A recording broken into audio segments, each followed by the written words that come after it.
And Catherine Marshall tells a wonderful story in her book about a woman who had, whose husband would travel on the weekends, and she caught herself catching a ride with a man at their church. And she, which started out very innocently, and then he shows up at her house one night when he knows her husband's gone, and he picks her baby up on the couch and says, "Don't you want me to put your baby down in his bed?" And so she says, "Okay."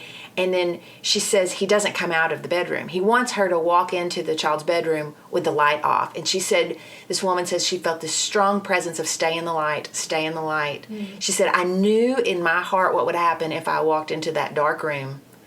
I knew what would happen." And so she said she stayed in the light, and he left, and she knew that, she had been in danger there.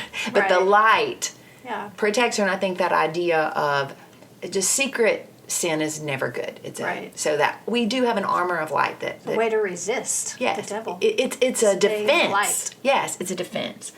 And then the third defense that we have against Satan. So we have free will. He can't make us do anything. We have the armor of light. And then we also have truth. Truth is on our side. You can compare I'm in John, so I'll stay in John there, but in John chapter 14:6 is where Jesus says, "I'm the way and the truth and the life." Right. So Jesus says, I am the light. I am the truth. But in John 8:44, we learn that Satan is not truth at all. I'm going to get that and say that. John 8:44 says that he was a murderer from the beginning, talking about Satan, mm-hmm. and has nothing to do with truth because there is no truth in him. When he lies, he speaks out of his own character, for he's a liar and the father of lies. So, truth is on our side. Right. In fact, that's why the sword of the Spirit is the word of God. Mm-hmm. And that's what Jesus used when he had to battle with Satan. Right. So I don't know. I think that is something that is helpful to not think that Satan doesn't have he doesn't have very much power.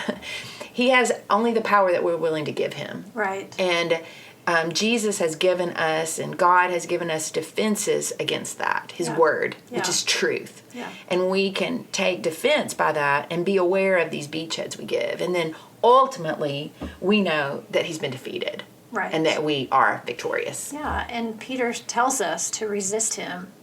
And Peter has learned through this experience that everyone's going to fall. Yeah. And he realizes, okay, guys, gather up.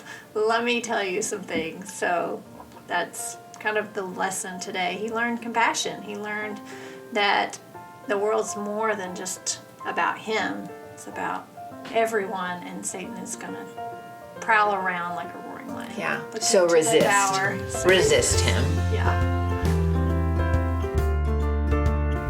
Thanks for listening and journeying with us on this side of the ceiling. See you next time.